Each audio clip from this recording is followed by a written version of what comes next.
Úrsula Renata Nogueira dos Santos. Nasci em 23 de agosto de 73. O meu pai é Joaquim do Carmo dos Santos e a minha mãe Clarice Nogueira Penedo. Meu pai foi uma figura muito importante na minha vida. Embora ele não estivesse presente o tempo inteiro como eu gostaria, mas ele tinha uma referência, né? A aparência, principalmente, eu me pareço com meu pai.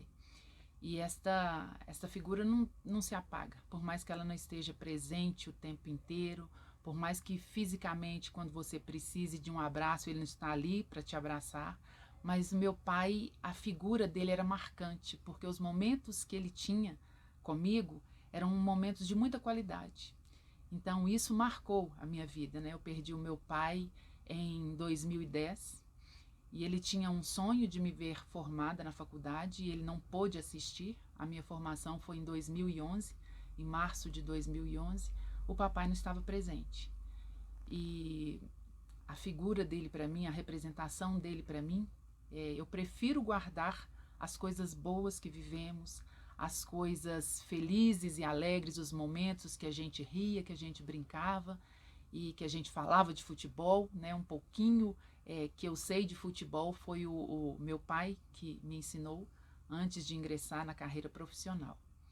E a minha mãe é universo, mãe é condução, mãe é amor, é paz, é aconchego. A mamãe é uma das mulheres mais fortes que eu consigo enxergar. A mamãe é uma pessoa, uma figura que ela abraça todo mundo, que ela divide o prato de comida que ela tem, independentemente de quem seja, não são só para os filhos, para todo mundo. Onde se bate, na casa que a mamãe está, na porta que a mamãe está, ali tem abrigo para todo mundo. E ela se desdobra, ela sofre por causa do outro e ela não é, a palavra certa não é divide, ela dá o que ela tem, ela fica sem para dar ao outro, independentemente se isso a agrada, se agrada quem está perto dela, se isso vai trazer um transtorno, a mamãe é doação o tempo inteiro. Então são figuras, né, que juntas, pai e mãe, formam um outro ser. E eu tento pegar um pouquinho de cada uma dessas qualidades do pai e da mãe.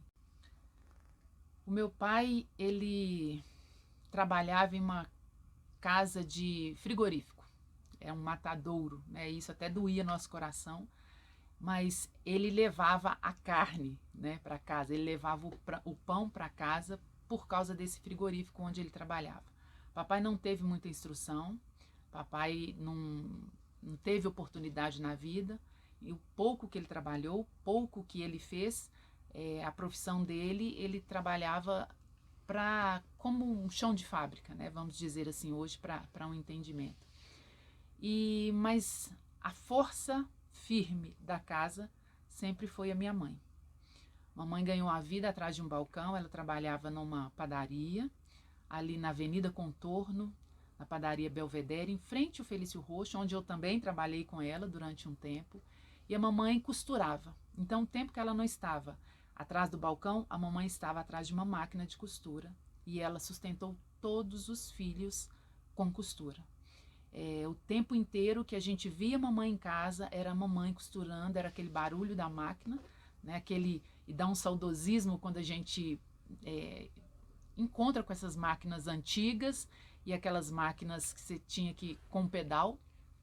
E isso me lembra muito a minha infância. Então a vida dela, o ganha-pão da mamãe foi atrás do balcão e atrás da máquina de costura, também sem muita instrução.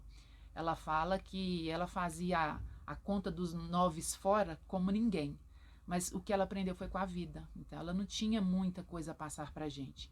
E o que ela queria deixar pra gente era caráter, o que ela quer deixar, né? Porque a mamãe ainda tá aí com a gente.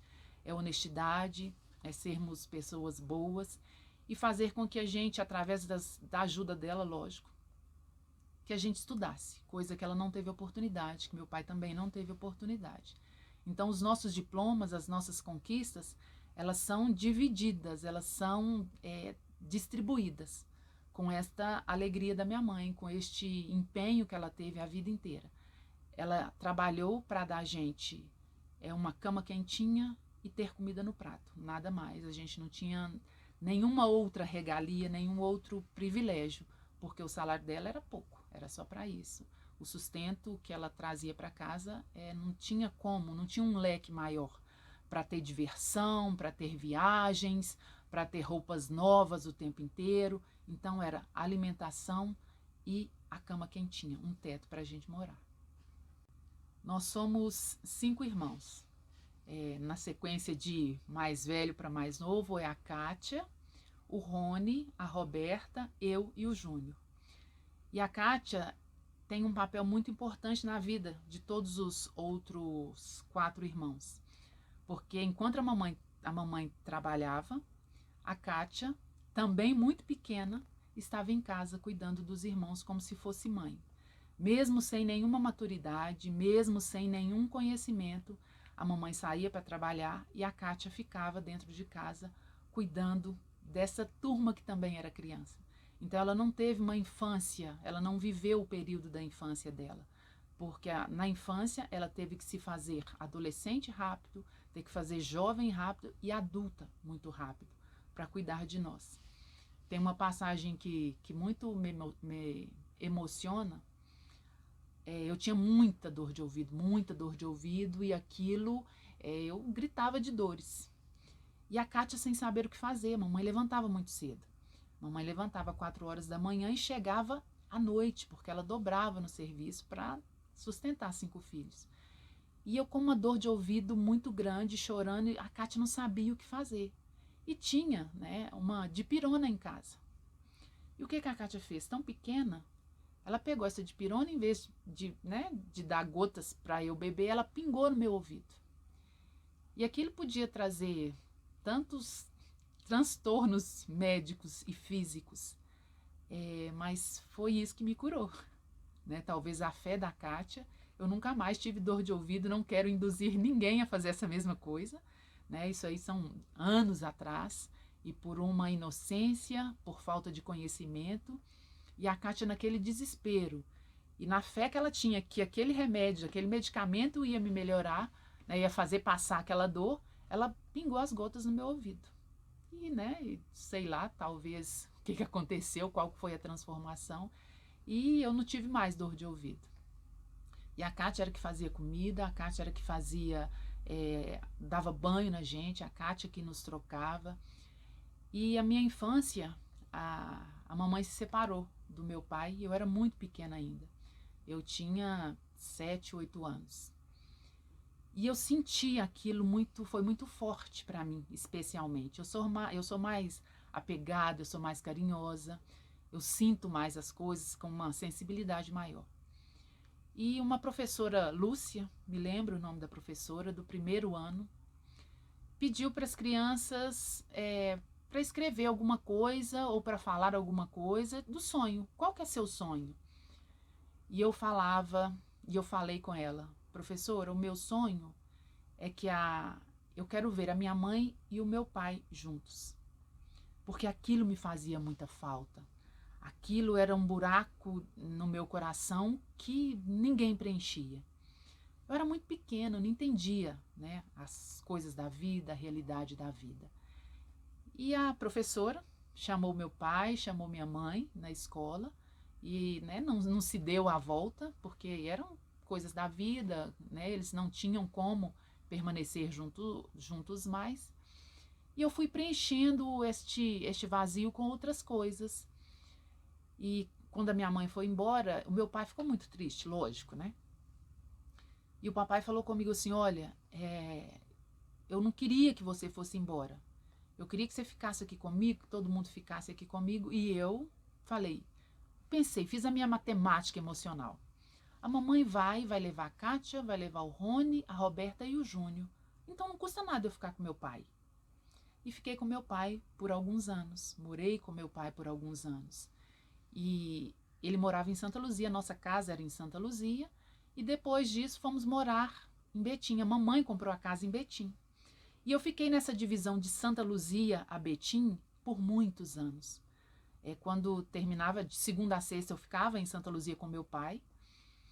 E aí criei uma responsabilidade também, cuidando de casa e de fazendo comida, porque o papai trabalhava, e era a escola e ficar em casa. E aos sábados, à sexta à noite, eu ia para Betim para ver a mamãe. Era a maior alegria do mundo, porque eu ia encontrar com os meus irmãos, eu ia encontrar com a mamãe, e a maior tristeza do mundo era quando eu voltava no domingo à noite. A mamãe me colocava no ônibus em Betim e o papai me pegava aqui no centro de BH para a gente ir para Santa Luzia. E foi a minha vida, assim, essa infância durante muito tempo. E era uma aluna muito aplicada, nunca era a primeira, mas estava entre os primeiros, muito esforçada, e estudava bastante, prestava atenção na aula, e com respeito muito grande aos meus professores, aos mestres, com carinho. Tenho lembrança da professora Lúcia, da professora Conceição e de tantas outras, da Edésia, da Denise, que passaram por minha vida e que fizeram a construção, né, do ser humano. Porque na escola a gente participa de muitas abas da nossa vida. E você vai construindo ali e elas são responsáveis também pela construção do ser humano, e a elas o meu louvor e o meu agradecimento. Na escola, eu adorava levar merenda. E a minha merenda era o quê? Como o papai trabalhava no frigorífico, a minha merenda era um pão de sal, todos os dias, um pão de sal com carne moída. Então isso me traz uma memória muito boa. E na hora, lógico, na hora do recreio era uma festa, né, com os amigos. E eu gostava muito de ficar com as pessoas que eram, de uma certa forma, não sei se a palavra certa era rejeitada, mas era que ficava mais no canto, que não era o centro das atenções. E eu tive 2 personagens na minha infância que foram as pessoas que eu lembro até hoje, nunca esqueci disso, com 8, 9 anos, segunda, terceira série. Foi o Hélio, que era uma pessoa muito especial, e a Mirna, lembra esses 2 nomes. Talvez algum dia eles alcancem, né, esse vídeo, e se estiverem por aí me procurem. E eram pessoas muito especiais. A Mirna tinha um problema na pele. E por ela ter este problema, as pessoas se afastavam dela. E eu não suportava aquilo. Eu precisava estar junto dela. E eu sou assim. A minha infância, eu não mudei da minha infância para cá. Eu gosto de estar com as pessoas que eu sei que eu posso contribuir com alguma coisa, embora eu também precise. E eu preciso de pessoas que contribuam comigo. E essas pessoas têm muito a ensinar. As pessoas que a gente fala que, né, não é que não são normais, mas as pessoas que têm algo de especial, elas têm muita coisa para passar para a gente, que se acha que está tudo bem, que está tudo normal. E na escola eu gostava muito de aprender, gostava de português, de matemática, gostava de ciências, de biologia, e química nem tanto, né? Também vai gostar de química, assim, tem que ter uma cabeça muito boa para pensar, e de interpretação de texto, e essas coisas assim que fazia a gente viajar. Os meus desenhos, os meus coloridos, eles sempre eram escolhidos para uma exposição, porque eu gostava de colorir forte, eu gostava dos contornos, eu gostava de desenhar muito bem desenhado, para quando a pessoa enxergasse aquilo ali, ela ia perceber que tinha algo diferente ali. Eu não fazia por fazer, eu não faço nada por fazer. Em tudo que eu me proponho, em tudo que eu entrego, que eu me disponho a fazer desde criança, eu gosto de fazer bem feito, no meu bem feito. Talvez o meu melhor não seja o do outro, mas quando eu tenho ali o saldo do que eu fiz, eu penso, eu entreguei o meu melhor. Eu tentei fazer o meu melhor. E isso nas relações, isso na vida, na escola, no trabalho, em casa, em todos os lugares. É muito difícil trabalhar com mãe e com chefe, sendo a mesma pessoa. A mamãe era minha chefe na padaria, né? Lá era um complexo. Ela era padaria, era açougue, era lanchonete e era uma mercearia. Então era tudo junto. E a gente saía de Betim às 4 da manhã e pegava o ônibus às 4h30, e a gente abria a padaria às 6 horas da manhã, ali na Avenida Contorno. E a mamãe, além de mãe, era chefe. Eu não podia desrespeitar nem a mãe, nem a chefe. Quando ela agia como chefe, dava vontade de desrespeitar como mãe e vice-versa. Mas eu não podia. Então a minha responsabilidade era dupla. E mamãe também muito rígida, muito séria e trabalha muito e estava ali, né, com os patrões e ela era de confiança do patrão e não podia a filha dela dar mau exemplo. Então era uma carga que eu carregava por essas duas funções. Não tinha jeito de ser mais ou menos, não tinha jeito de gritar com a chefe, respeitar a mãe ou desobedecer a mãe e não respeitar a chefe. Não tinha isso. Então eu acho que isso também fez parte e moldou a profissional que eu sou hoje, né? Ouvindo os lados, respeitando os lados e ouvindo quem quer que seja. Independentemente do cargo, independentemente da função, são convivências, são maneiras diferentes, são olhares diferentes para você atingir uma meta. E respeito é bom para qualquer lado, para qualquer situação, para qualquer pessoa. Isso não ocupa um lugar e nem tem um preço a se pagar, né? Porque isso vem de dentro para fora. É difícil você ensinar isso. Deus colocou a Itatiaia na minha vida. Eu nunca pensei em trabalhar em um veículo de comunicação. O que eu queria, na verdade, era ser médica. Eu queria ser cardiologista, cuidar de corações, salvar vidas e fazer ali aqueles procedimentos de primeiros socorros e correr para o hospital para fazer aquele coração ressuscitar, para reviver. Então eu tinha essa mentalidade, mas eu não consegui estudar para fazer medicina. Eu não tinha condição financeira, a menor condição, nem eu nem minha família. O máximo que a mamãe conseguia dar para a gente era o teto, a cama quentinha e o alimento. E as escolas, todas públicas, e nem por isso qualidade inferior. E a Itatiaia apareceu na minha vida. Eu estava voltando do centro para minha casa, passando ali pela contorno com o Amazonas, onde eu já tive uma história, né, pela minha vida, pelo meu emprego. E eu vi um anúncio, precisa-se de telefonistas. E eu estava dentro do ônibus, e o ônibus já estava quase que arrancando. Eu falei, para motorista que eu vou descer. Para o mundo que eu quero descer. E quando eu desci, eu atravessei a rua e fui lá fazer a minha ficha para telefonista.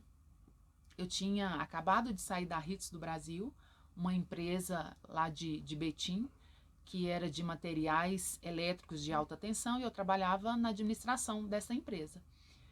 E eu fui lá, preenchi a minha ficha e não sabia.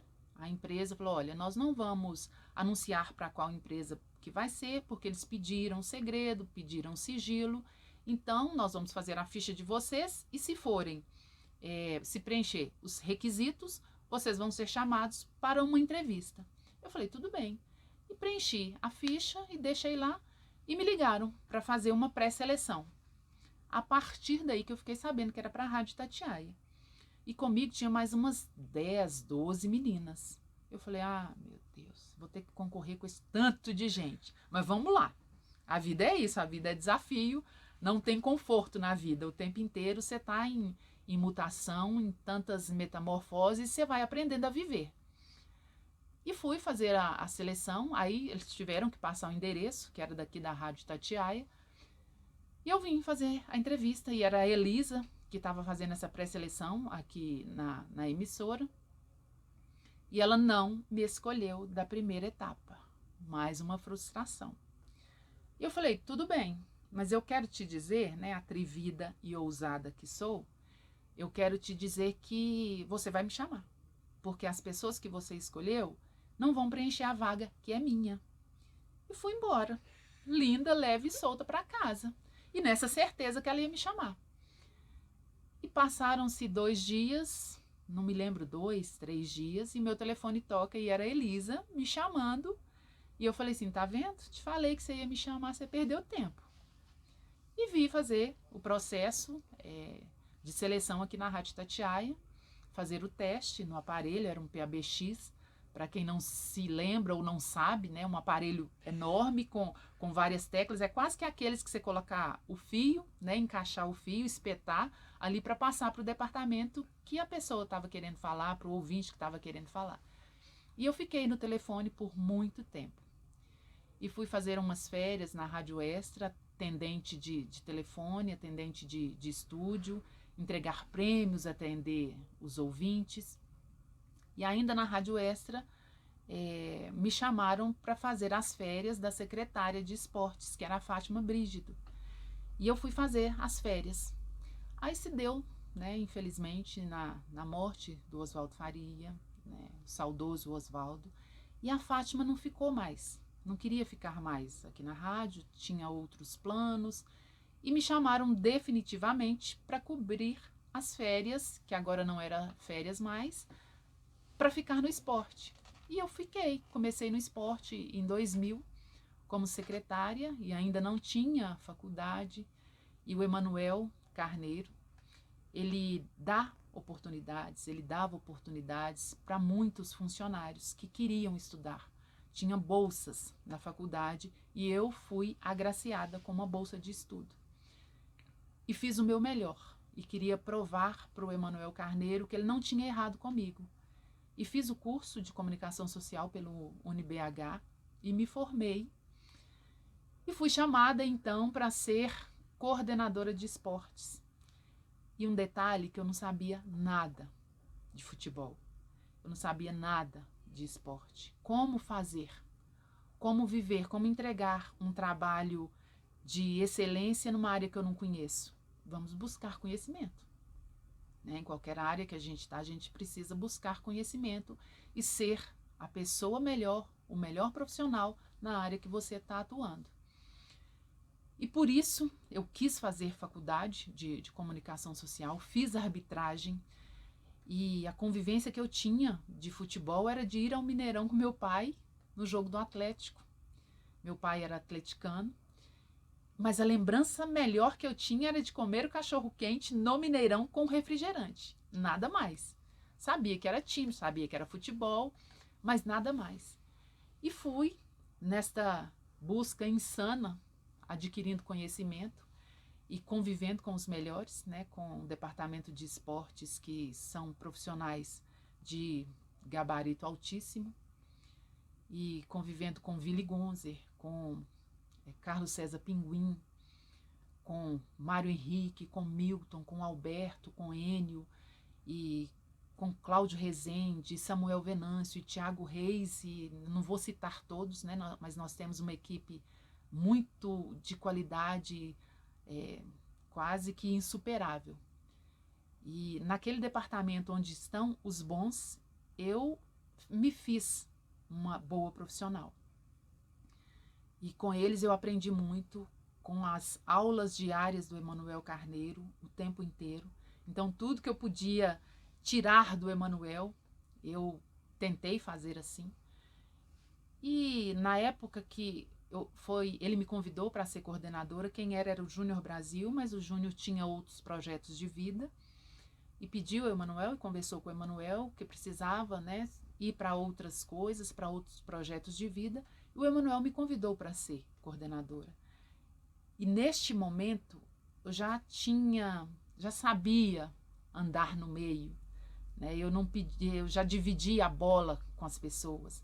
Eu tinha ali nas 4 linhas, dentro das 4 linhas do departamento de esporte, eu tinha conhecimento do que era aquele departamento, como funcionava, o que a gente precisava fazer para colocar uma transmissão no ar, como era feita uma escala, como que a gente dividia as funções. Então já era o meu mundo.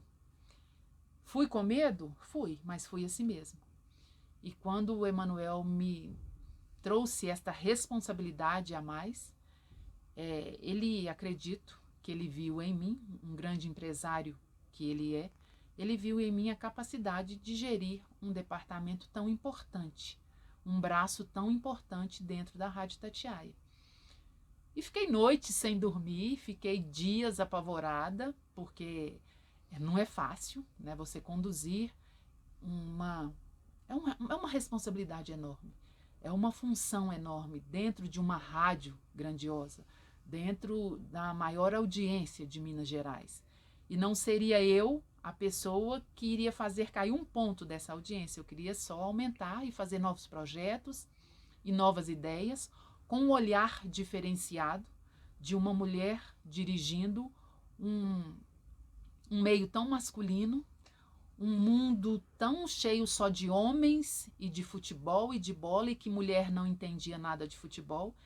E eu pude perceber que não era assim, que a verdade não era essa. Que eles lançaram este senso comum de que mulher não entende de futebol, mas eu quis quebrar esse paradigma e abrir caminhos para novas mulheres, para novas profissionais que queriam entrar no meio, que queriam estar no meio e não iam porque já tinham isso cravado na mente. Não, ali não é meu lugar, eu vou procurar o que ali? O nosso lugar é onde a gente quiser estar. É pilotando um avião ou pilotando um fogão? É você cuidando da sua família ou você saindo para dirigir grandes empresas? Para você ser engenheira na aeronáutica, na marinha, onde você quiser. Nosso lugar é onde está escolhido para a gente estar. E fui ser coordenadora do departamento em 2011. E novos desafios, novas conquistas, tristezas e glórias, erros e acertos o tempo inteiro. E em 2016, o Emanuel, nós fizemos alguns projetos, algumas mudanças. Eu apresentei uma visão estrutural para o Emanuel Carneiro, para a direção da Rádio Itatiaia, e a gente foi ali pincelando algumas coisas. E nessas mudanças propostas, eu precisava de alguém para ser um auxílio, para ser uma assessoria forte na condução desse departamento que só crescia, né, que só cresce o tempo inteiro, e que a visão dele vai saindo da esfera estadual e vai para o Brasil inteiro e vai para o mundo inteiro. Né? Nossas redes sociais, não tem onde você não consiga ouvir a Rádio Itatiaia, não tem onde a Rádio Itatiaia não alcance. E isso foi desbravando o mundo. E a gente precisava de uma estrutura e ele me convidou, então, a ser diretora de esportes e o Michel Ângelo passou a ser o coordenador de esportes. E assim foi, e assim está, né? E eu estou na direção até o momento do departamento de esportes, com a tutela do Emanuel Carneiro, com os olhos do Emanuel Carneiro o tempo inteiro e com a colaboração de todos da equipe. Nós não conseguimos nada unicamente, nós somos um todo. E a nossa participação no mundo, ela só é válida quando ela transforma as outras pessoas, quando ela contribui com as outras pessoas. E a nossa missão, ela não é única. A gente precisa transformar o outro e sermos transformados com o outro. E equipe é isso. Nós somos um só, num corpo que tem vários braços, que tem várias funções o tempo inteiro. E a equipe de esportes é isso. O meu grande momento na Rádio Itatiaia são vários. Eu vou citar talvez 2 que possam dar uma amarração na minha função. A Copa Itatiaia é um produto da Rádio Itatiaia, onde a gente mexe com futebol amador, onde a gente mexe com famílias mais próximo, onde a gente vê mais o amor atuando na Copa Itatiaia do que qualquer outra coisa. E quando a gente fala de futebol amador, a gente trata com o mesmo profissionalismo que a gente trabalha no Campeonato Mineiro, no Campeonato Brasileiro, na Copa do Brasil, em se tratando de equipe da Rádio Itatiaia. Mas a Copa, a gente constrói tudo. O Campeonato Mineiro, eu chego com a minha equipe para transmitir, tá tudo pronto. Eu não tenho que saber se a equipe já chegou, eu não tenho que ter a arbitragem preparada, eu não tenho que me preocupar com nada. A Copa Itatiaia é tudo nosso, é um produto nosso. Eu tenho que preocupar com a bola do jogo, com o uniforme das equipes, com o uniforme da arbitragem, porque é tudo a gente que faz. É um campeonato da Rádio Itatiaia. É um produto totalmente da rádio, com o apoio da Federação Mineira de Futebol. Então, a realização, quando nós colocamos dentro do Independência 17 mil torcedores de futebol amador, de várzea, eu percebi que ali foi a realização de um sonho que eu não sonhei, de algo que Deus preparou para mim, de algo, uma missão que Deus falou, a sua missão vai ser essa. E eu estou aqui para te conduzir, confia e vai. E com 17 mil pessoas gritando ali no Independência pelo futebol amador, eu falei, obrigado, meu Deus, pelo que o Senhor colocou na minha mão. Então, partindo da Copa Itatiaia para a realização de qualquer profissional, qualquer jornalista esportivo, que foi a Copa do Mundo na Rússia. Em 2018, quando eu fiquei 35 dias na Rússia, direcionando a equipe de esportes da Rádio Itatiaia, e é um auge da minha carreira, foi um auge da minha carreira. Se me perguntassem o que mais você quer realizar, aonde mais você quer chegar no esporte, eu diria, eu quero mais, eu preciso ir mais além, mas a minha realização está feita. A minha missão como jornalista esportivo, através do futebol, a minha carreira, ela chegou no patamar que eu gostaria de ter chegado. Deus realizou profissionalmente o que eu gostaria. Nunca imaginei na minha vida estar numa Copa do Mundo. A lembrança que eu tenho é de torcer pelo Brasil no sofá da minha casa, junto com os meus vizinhos, e colorindo rua e colocando bandeiras. Mas fincar a minha bandeira na Rússia, conduzindo a equipe sensacional da Rádio Itatiaia, isso foi um cuidado, um carinho que Deus teve comigo. E uma realização que o Emanuel Carneiro me confiou, que o Cláudio Carneiro confiou a mim, para trazer até os milhares de ouvintes que a Rádio Itatiaia tem, a emoção do rádio. E a gente tira do nosso coração, os nossos narradores tiram a emoção de dentro do peito para transpor as ondas do rádio. E é isso que a gente faz, é levar emoção aos nossos ouvintes, e nós conseguimos na Copa da Rússia.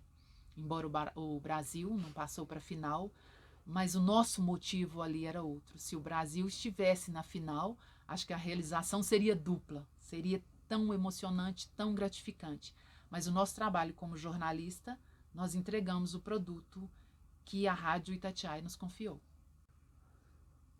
Os piores momentos da Rádio Itatiaia, dos meus momentos na Rádio Itatiaia, é a discriminação, é o preconceito que ainda existe com a mulher.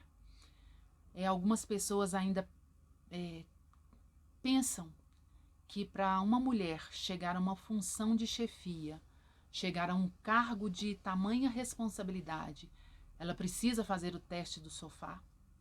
E isso não é verdade. Isso não faz parte da minha carreira, não faz parte da minha história.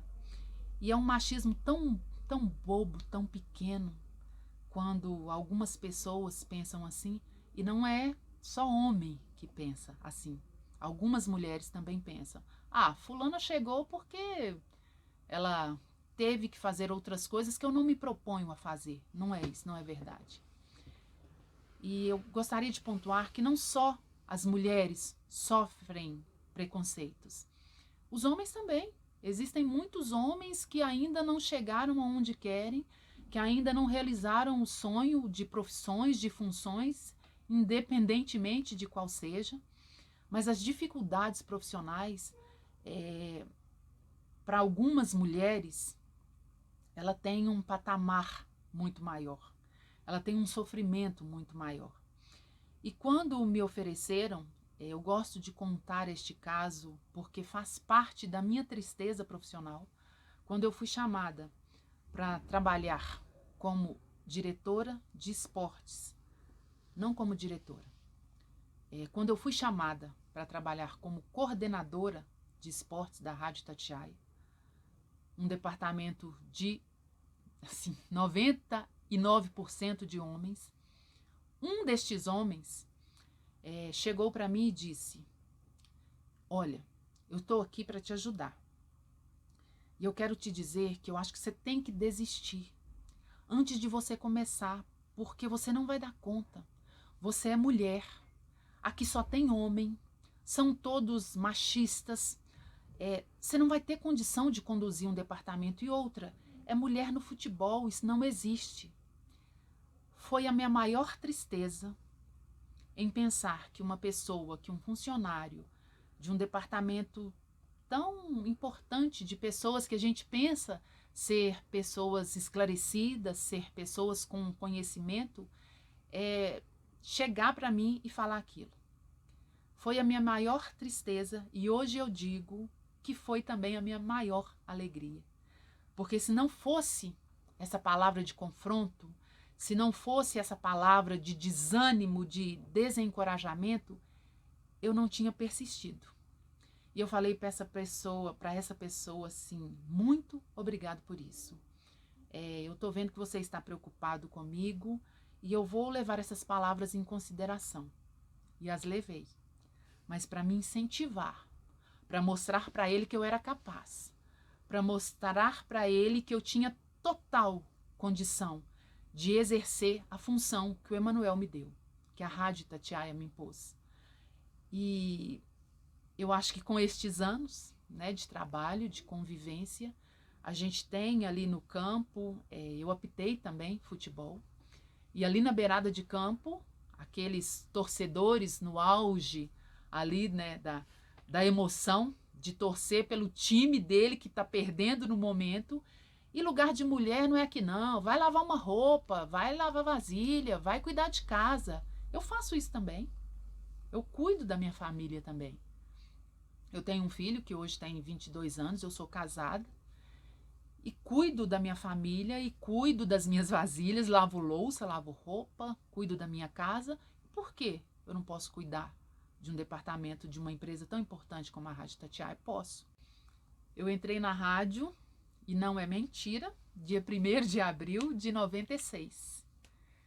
E sinto muito em não ter conhecido o Januário Carneiro, fundador da rádio, mas eu tenho certeza que o Emanuel, o legado que ele deixou, o Emanuel cumpre muito bem. Eu não era calma assim, a vida me ensinou a ser. Eu era mais... As pessoas que não me conhecem, quando vê a Úrsula, assim, pensam, nossa, mas ela é séria, ela é brava. Eu sou brava quando eu tenho que ser brava, eu sou séria quando eu preciso ser séria, mas nos maiores momentos, na parcela maior do tempo, eu prefiro ser calma, eu preciso ser calma. A vida já é muito difícil para a gente ser só seriedade, ser só braveza, ser só rancor. A vida nos cobra tranquilidade, serenidade. Se eu não fosse tão calma assim, eu acho que eu não daria conta de cuidar de um departamento que é pressão, que é tensão, que é emoção o tempo inteiro, que é transmissão o tempo inteiro. Então eu preciso manter um equilíbrio para levar a seriedade da vida com uma tranquilidade maior. Se a gente for levar tudo muito a ferro e fogo, a vida fica muito sem graça. E é preciso ter tranquilidade nos momentos difíceis, nos momentos de crise, porque você tem que respirar. Você tem que saber conduzir a vida. Você tem que saber responder um funcionário quando ele te remete a alguma coisa que não está de acordo com o que você quer. E no embate, quando você leva tudo muito a sério, as coisas tendem a não sair de uma forma muito legal. Então, eu prefiro ser mais calma, eu prefiro ser mais tranquila. Mas tem os meus momentos também de seriedade, de não tão tranquila assim, não tão serena assim, não tão amena assim. E as pessoas que me conhecem sabem que mesmo na minha tranquilidade, eu estou falando muito sério. Mesmo na minha tentando ser mais leve, tentando ser a parte zen da coisa, eu falo sério. E as pessoas sabem que é uma ordem ou não. Eu prefiro ser assim, porque a vida já requer muito da gente. Eu tenho, na mamãe principalmente, né? Ela fala assim, você sabe quem que é minha filha? A minha filha é a Úrsula Nogueira, da Rádio Itatiaia. Às vezes as pessoas nem sabem, mas ela tem uma imagem, né, que a filha dela, né, os filhos dela, estão nos melhores lugares, são as estrelas do momento. É aquele carinho de mãe, aquele olhar que a gente tem, que o filho da gente é uma pessoa especial. Da mesma forma que eu tenho uma mamãe num lugar muito especial, ela também tem esse olhar para mim. Então, ou então quando ela fala assim, aí as pessoas falam assim, não, mas eu não acredito, a Úrsula Nogueira da Rádio Itatiaia é sua filha? É minha filha. Não, não, a senhora está brincando. E os meus irmãos também, né? Bem como eu tenho orgulho deles, na função deles, eles também assistem na Úrsula Nogueira uma personalidade. Eu não gosto nem de me tratar assim. Somos pessoas comuns, estamos em lugares diferentes, mas somos iguais diante do olhar de Deus. Para Deus não tem cor, não tem raça, não tem beleza, não tem nada. Nós somos o que somos e estamos aonde devemos estar. Estamos ocupando um espaço no momento que precisamos estar. E o Pedro também, né, o meu filho, tem uma admiração muito grande pela mãe, tem uma responsabilidade em ser filho da Úrsula. E o Antônio também, o meu esposo, ele é mais quieto, ele é mais na dele, mas tem dentro do peito um orgulho imenso em ter a esposa dele, a Úrsula, né, a funcionária da Rádio Itatiaia. A pessoa que tem o nome falado pelas ondas do rádio. Eu sou feliz. A felicidade é uma construção, né? Existem momentos de grande alegria, de grande felicidade. E a gente vai tirando, até nas tristezas, a gente vai tirando aquelas parcelas e vendo o lado bom da coisa.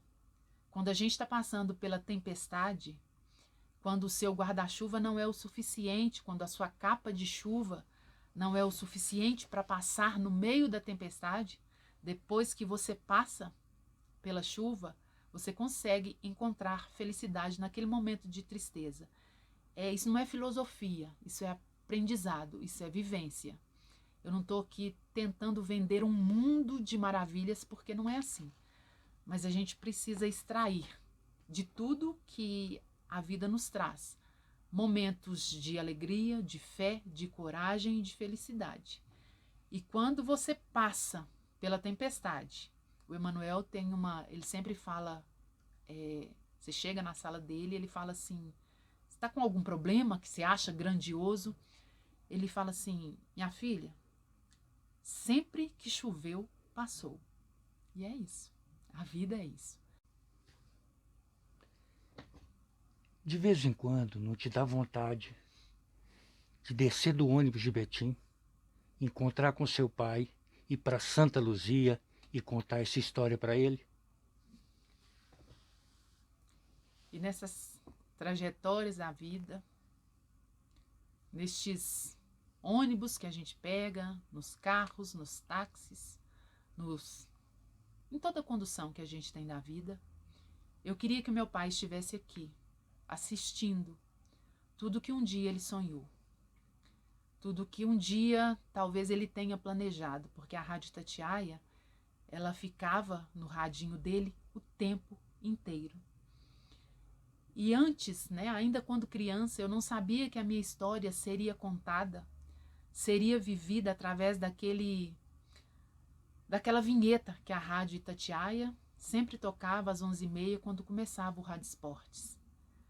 E ali já estava construindo uma vida profissional que ele não fez parte. Ele morreu e já estava na Rádio Itatiaia. E ele tinha muito orgulho disso, porque ele amava o futebol, ele amava ouvir a Rádio Itatiaia e todas as transmissões, e ele conhecia todo mundo da Rádio Itatiaia pelo nome. E me dá vontade de encontrar com as pessoas, não só com meu pai, que já se foi, que está né, em outro nível, mas de todas as pessoas que passaram pela minha vida e que me ajudaram na construção da minha vida. Alguns professores também já se foram, algumas pessoas que passaram pela Rádio Itatiaia também já se foram, e a todos eles eu sou muito grata, muito. Aos que ainda estão comigo, eu faço agora o meu agradecimento, eu faço agora, dou o meu muito obrigada por tudo que vocês me ensinaram, por tudo que vocês construíram juntamente comigo. A caminhada não é fácil, o caminho não é fácil. E você vai encontrando ali no meio deste caminho algumas pessoas, algumas figuras tão importantes, algumas pessoas que te fazem embargar o fôlego, né? Que te dá um motivo muito especial para que a vida tenha um sentido especial.